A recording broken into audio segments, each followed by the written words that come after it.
Good morning. As we started in the last lecture, which was a comparison between Aristotle and Plato, in continuation of the same, now we are discussing the differences in Aristotle and Plato's thinking. Plato had taken up the cudgels on behalf of philosophy, and his purpose was to show that philosophy is superior to poetry, and so philosophy must replace poetry in the school. On the other hand, Aristotle, on behalf of poetry, and effectively bring out its superiority.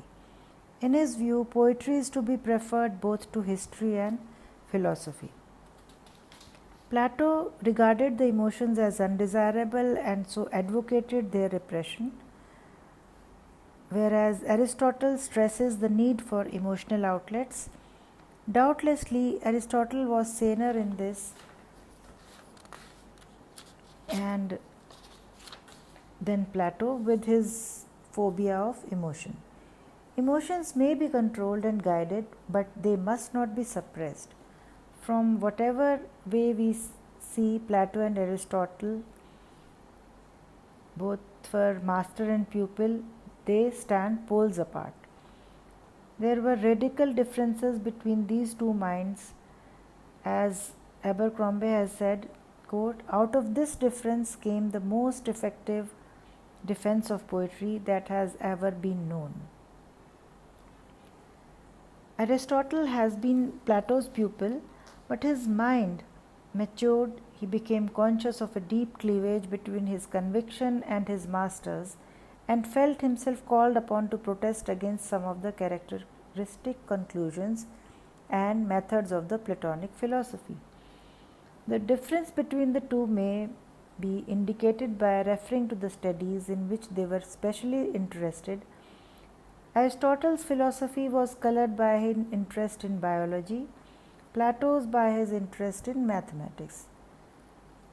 This means that Aristotle's mind liked to proceed from things to ideas and Plato's from ideas to things. The nature of Plato's objection to poetry is quite in accordance with the nature of his philosophy, just as Aristotle's answer to that objection accords with the nature of his philosophy and with his antipathy to Plato. Aristotle never says that his theory is an answer to Plato. He never mentions Plato in the Poetics and never even alludes to the Platonic objection to poetry. But his whole argument is exactly planned to invalidate Plato's argument at every point, and thus falls in with his openly expressed opposition to Plato elsewhere. The difference between the two minds is shown in the way they approach the very existence of poetry.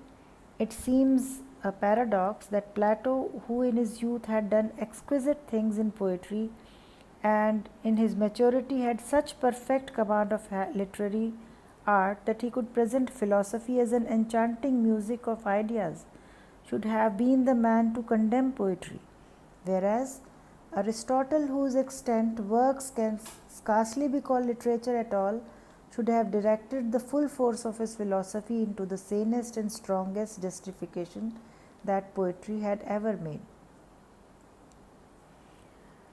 Now we come to the similarities in Plato and Aristotle. Though there are many differences between them, but there are also well marked basic similarities between the views of the two Greek scholars. Aristotle agreed with Plato in certain respects about the nature of poetry and its connection with the emotions. These are some similarities we find in their works. That poetry is an imitative art, that poetry rouses the emotions, that poetry gives pleasure both as an imitation and as arousing the emotions through imitative means. Also, the rousing of the emotions by poetry has an effect upon the whole personality of the spectator or reader and on his emotional behavior in real life. Both of them considered poetry from a practical and utilitarian point of view. Finally, we can conclude that in all spheres of practical philosophy, Aristotle rejected Plato.